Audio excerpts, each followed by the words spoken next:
It's not often that a system integrator, quite frankly, shocks the shit out of me. Not physically, but like, you know what I mean.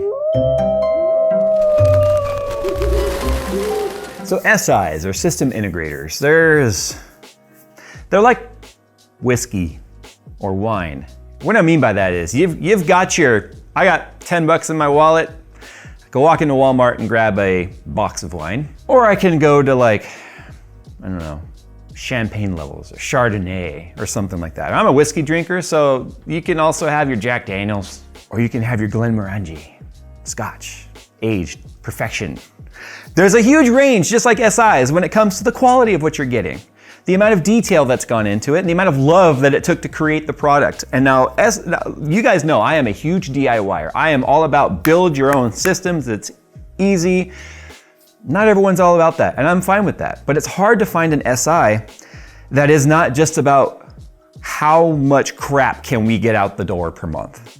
Falcon Northwest is arguably one of, if not the longest surviving SI outside of like Dell or HP or any, those kinds of brands. They have built systems for Gaben himself, Jack Black, a bunch of other celebrities apparently. They're like, Jay, you think you work with celebrities? Sit the frick down, bro. But what we have here is a company that is run by actual true enthusiasts. Now SIs, a lot of people just go, well, I do it yourself for cheaper. But there's things that with Falcon Northwest, and the more I've taken a look at their products, the more I'm just continuously being slapped upside the head with realization of the level of detail that goes into some of this stuff. There's a lot of things on here that initially had me scratching my head, but the more I sort of played around with this chassis and the more that I've read the documents about why some of the design philosophies go into these chassis make a whole lot of sense. So first and foremost, most system integrators just buy off-the-shelf parts.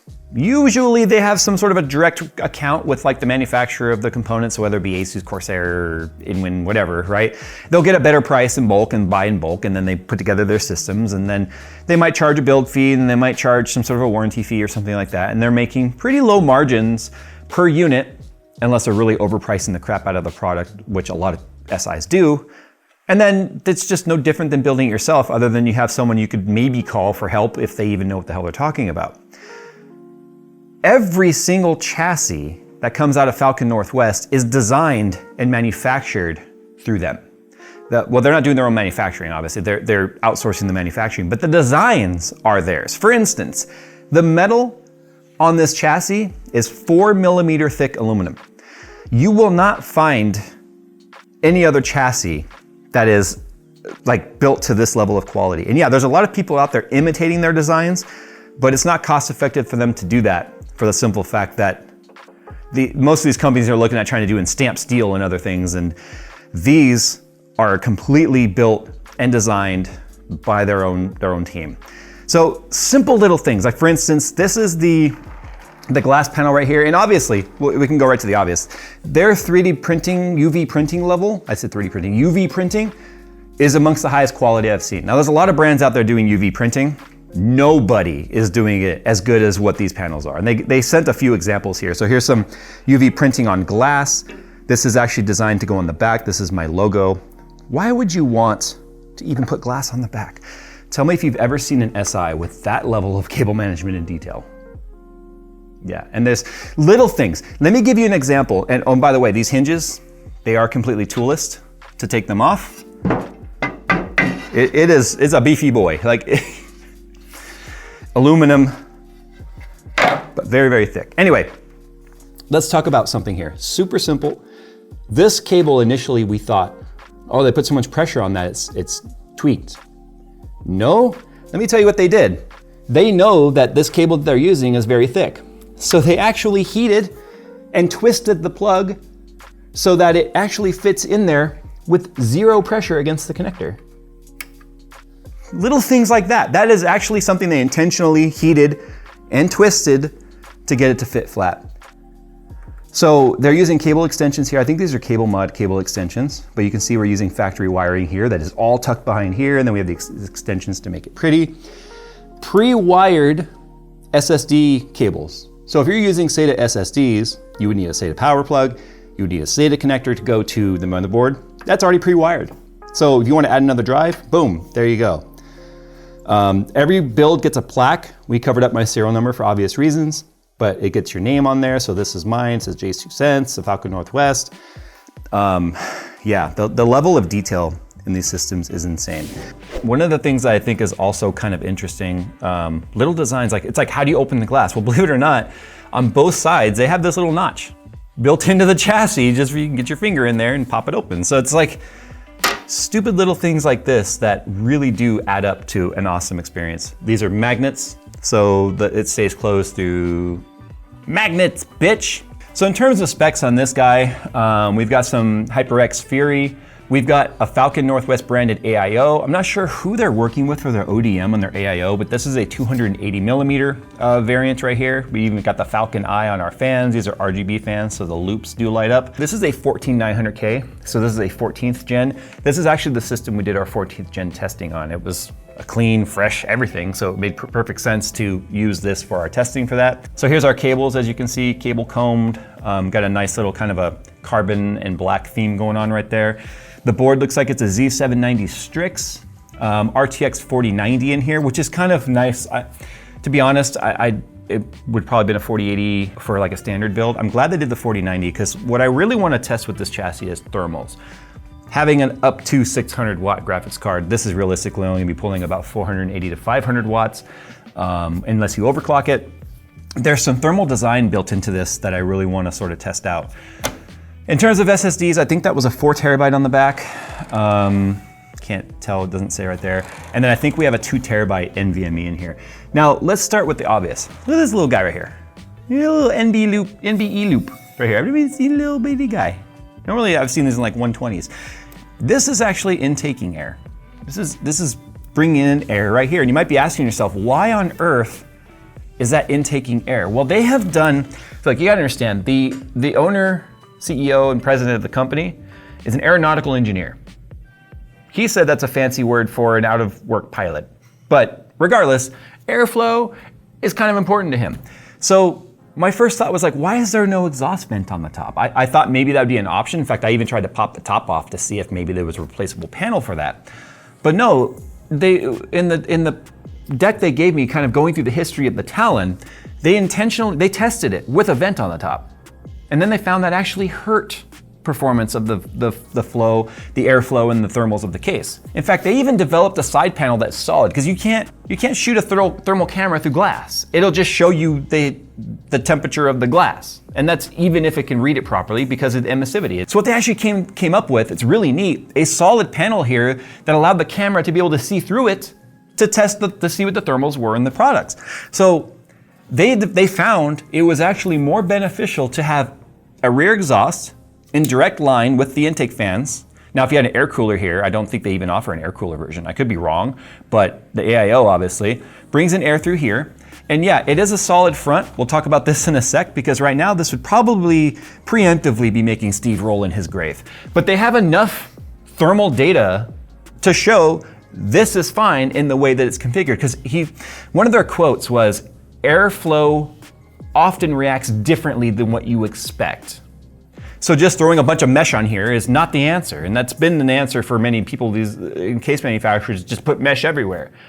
But again, if you have mesh everywhere, you have a hard time directing the airflow where you want it. So they've used thermal testing, they've used smoke testing, they've done a lot of prototypes on this chassis. And the last prototype, the iteration was in 2018. So they've been using this chassis now for about 5 years. But what they found was this lower fan obviously can feed air right to the GPU. And yes, I know people were like, but the heat in the thing is gonna blow hot air. Voodoo, I guess, I don't know, because we're gonna see the thermals and you're gonna see yourself. This fan has a direct crossflow to the rear fan, bringing hot air out, because remember, we have a cross-through fan bringing air through the GPU up into this area. So this is responsible for helping push the air this way. This fan is responsible for exhausting it. And then we've got our intake fan on this side right here. If you're not familiar with how the Founders cards work, one, where the heck have you been? This has been around now for the last 2 generations of card. But 2, this is a flow through, and then this is a 90-degree turn. So this fan blows down and then exhausts right here. In fact, they even have this vented so that every bit of the exhaust for the mounting solution, so where the card mounts down actually has heat sink above that a lot of chassis have a solid piece of metal right here to block that airflow. So they even came up with this design to let that air out.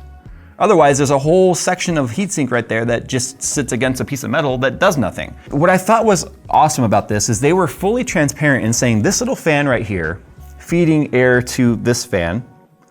Now, first of all, my first thoughts were, isn't this just gonna cycle hot air through? But they found that it dropped the overall GPU temperatures about 2°C by doing this. So it's not a feature that they're like overselling and saying, oh my gosh, look how amazing the airflow is. This is a great design. They're just like, hey, it's a little bit of help. It's a little help to the GPU where needed. But if you wanted to omit this, you can, because obviously, as you can see, it takes up PCIe slots for mounting like capture cards or whatever. So this is something that can be removed and not used at all. But they were fully transparent with like, hey, this is only an assisted device to the GPU cooling. Something like a 4090 could use all the cooling it could get, but a 4080 and lower may not need this necessarily. Let's see, what else? Oh, so the graphics card is completely tied in. You'll notice there's no sag in this whatsoever. And the reason for that is they're actually utilizing the server mount with an L bracket tied into right here. And you can see this like a cheese plate almost, and that's because of all the different graphics cards, heights and lengths and stuff. They have to be able to account for all of it. So they have multiple mounting points here. So the graphics card is mounted to the chassis. That sucker's going nowhere. That is never, ever, ever sagging. So depending on the card that goes in here, they obviously have these different slots. That way it can fit in there nicely. So I also think it's interesting that this whole area is just open. It's just open. And there was no direct mention as to why this is. But I have a feeling some of this airflow is designed to get behind the motherboard to help cool the back of the slot or the socket as well, because a lot of heat does generate back here. This case is actually intended to be able to go on carpet with no negative effects. But here's the filter right here for your intake on your power supply.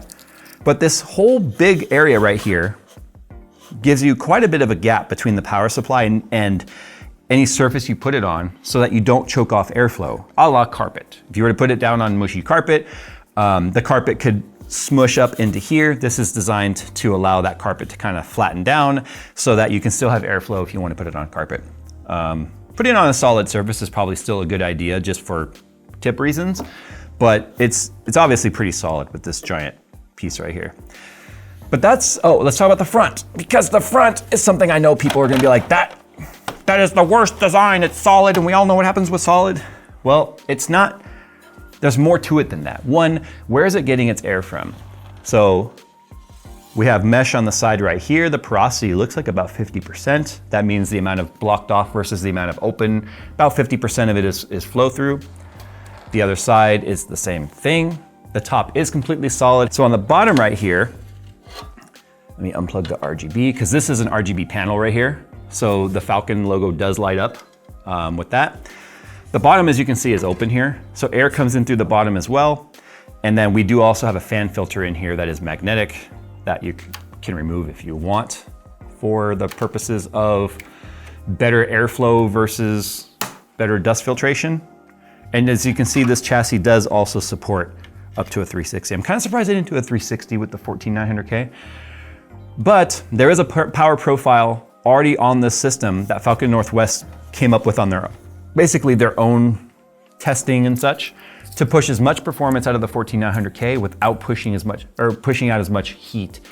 They found that letting the 14900K have unlimited power draw actually yielded lower scores than finding the balance between the airflow, the cooler capability, and the power draw.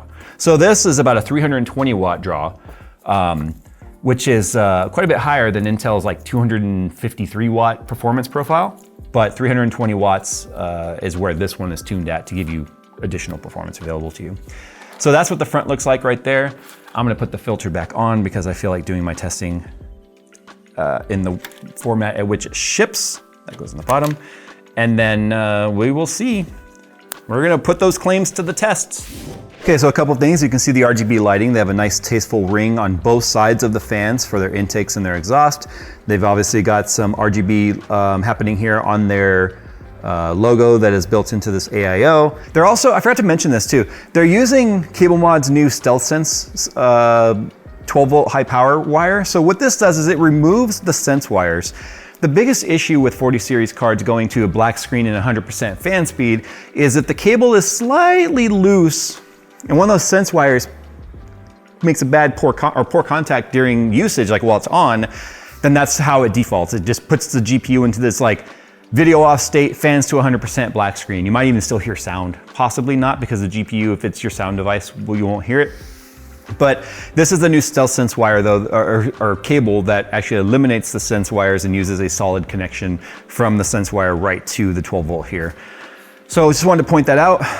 What's also really interesting is the fact that these fans in the front right now are really only going about 1100 RPM because it's noise optimized for usage. So as the CPU usage goes up, the fans will also go up.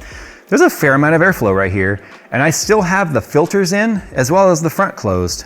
So I kind of want to do a filter in, filter out A/B test to see how much the filter might be slowing down some of the air. That's my thumb going into the GPU. I do that all the time. Anyway, I want to see if there's a major difference there. So I really like to use Cinebench R23 for our thermal testing for CPU. It's a pretty hard test to run, the type of instructions that it is. There are tests that are harder to run, honestly, but it's hard enough to where if you can pass a Cinebench R23 stability test for 30 minutes and your CPU isn't sitting there throttling to hell, it's a good indicator of how your system's going to perform. It will handle any games or any normal workload without hitting anywhere near the temperatures that it will hit in R23. And also too, the temperature in this room right now is about 70 degrees Fahrenheit. And our HVAC system in here is strong enough to where it can keep that all within like 1 degree of that temperature at all times. So with that said, let's see what our first score is without doing a thermal test, just one run to see what it is. And then we'll see what happens over time. So here's our multi-core run. Our temperature is at 43, 82, 85, 87, 88, 87, 87.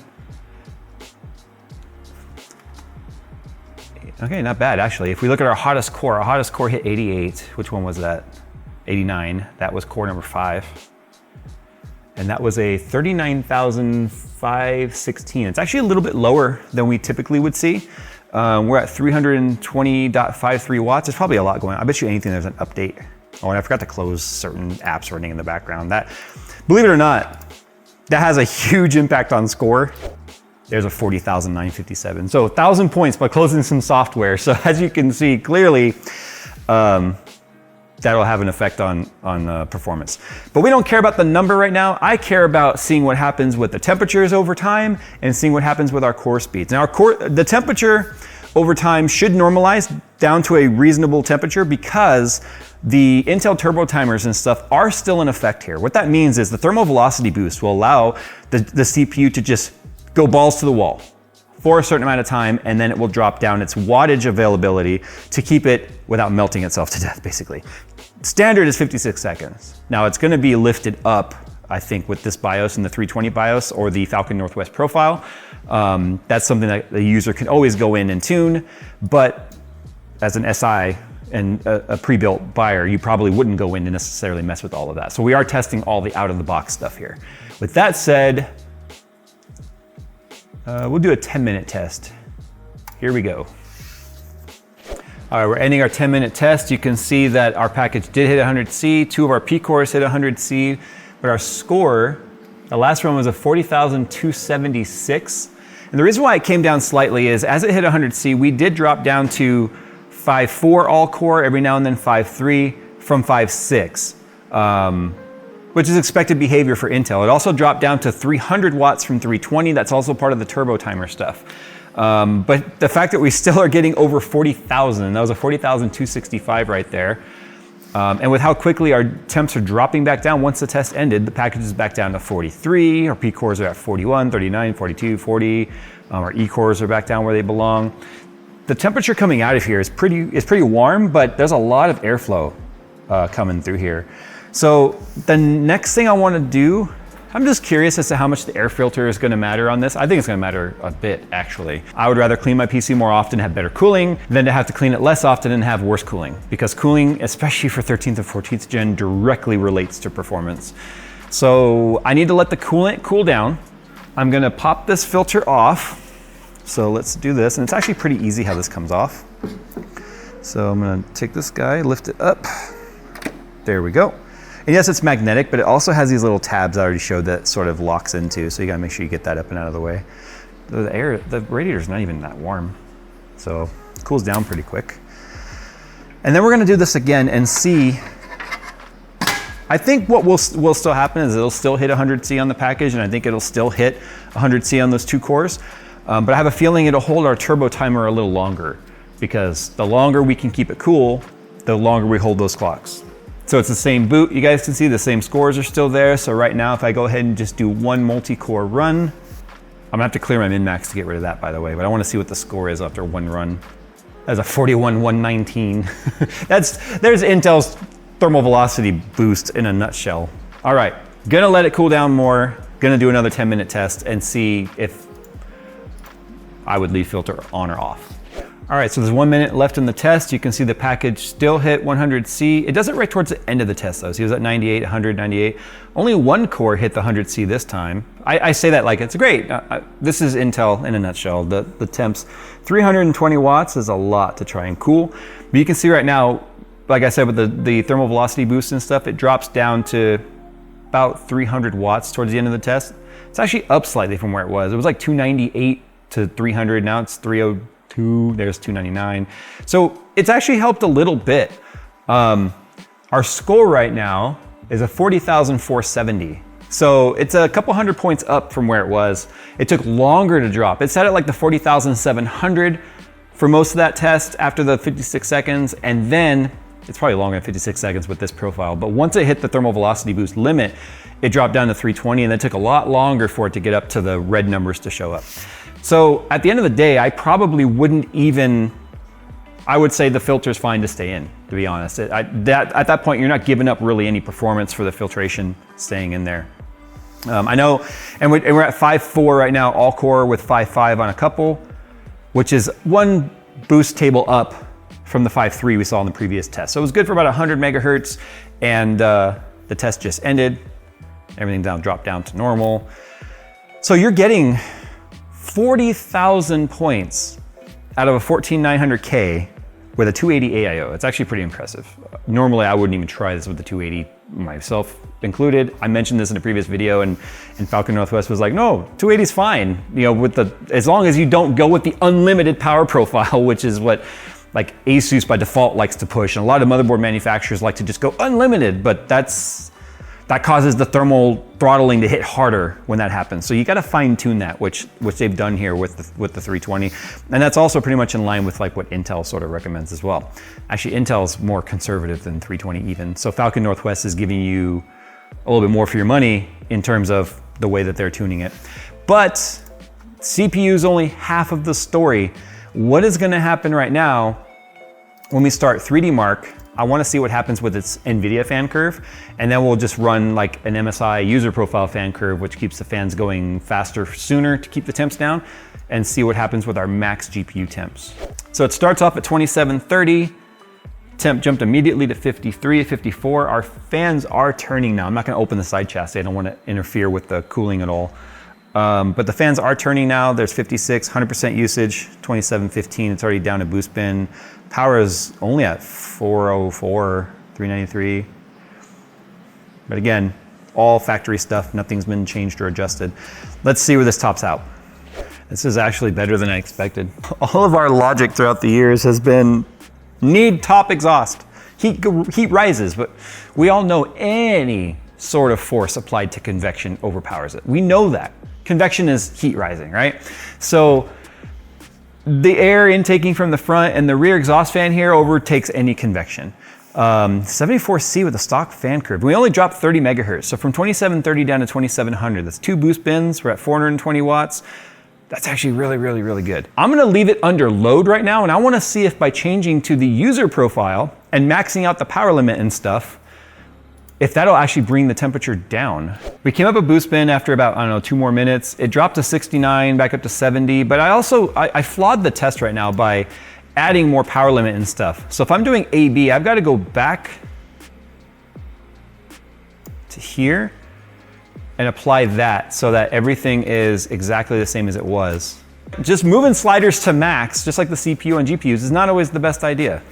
Now we'll let it go with a proper A/B comparison. So you can see the temp came down. So here's where it was like 74, 75. Well, 74 really, 75 right there when I upped the limit, brought it back down.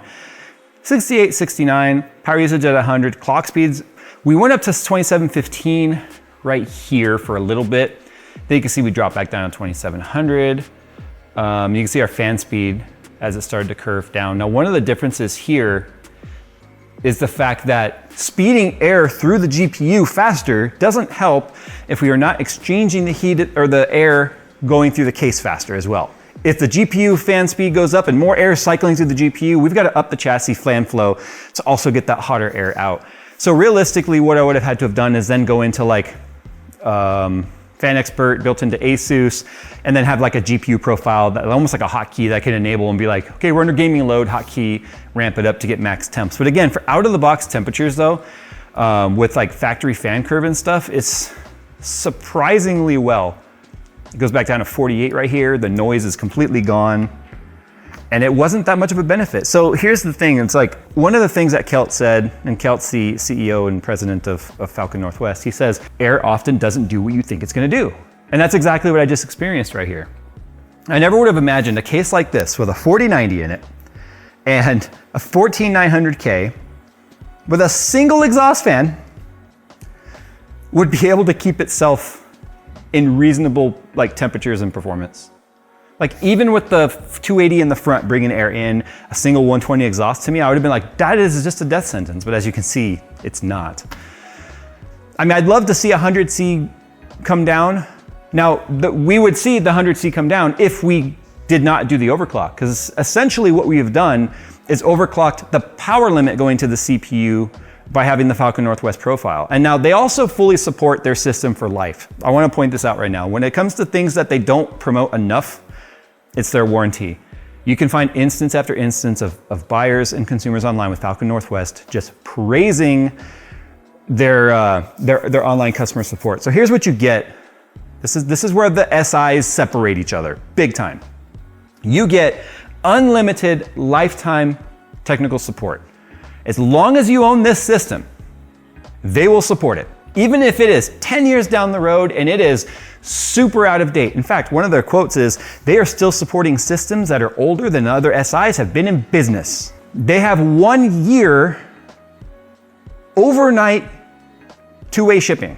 So what that means is, let's say something happened with this system and it needed to be like, you warranty-wise in that first year, you got to send it over to them. They will overnight it. Their warranty will cover the overnight shipping to them, and then they will overnight it back to you.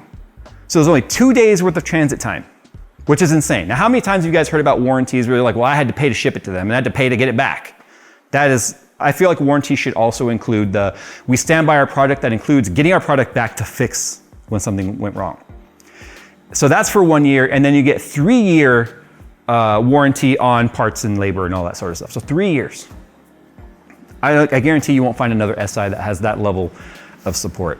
But they've clearly gone through here and thought things through, and it's obviously working. So huge thank you to Falcon Northwest for sending us their Talon to take a look at. Fun fact, they've been asking me for a year to take a look at their Talon. I'm just like, yeah, we'll get to it. And then eventually, after looking at their Tiki, which, as you guys know, now is this thing that I built, the J-Sanante, all my 3D printing project to take their Tiki. This is very heavy. If you can't tell by my arm right now, this is very heavy. I had a lot of fun with that. We also took a look at the frag box. Remember that thing that's got the handle on top? That's actually their longest running chassis right now. They've had that one since like the early 2000s. But I'm glad I finally took a look at it. I never would have imagined this level of hardware in a chassis this size would perform as well as it is. I just would have looked at this and been like, this is a nightmare in terms of cooling, but clearly it's not. All right, guys, check out the link down below to Falcon Northwest. I'm hugely impressed with what they've been doing out there. It's hard to be impressed these days, I think. I think we're all just so jaded and negative about so many things.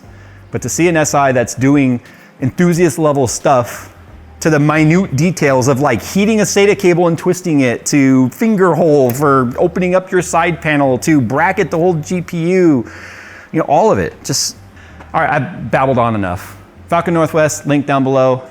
Talon, I'm impressed.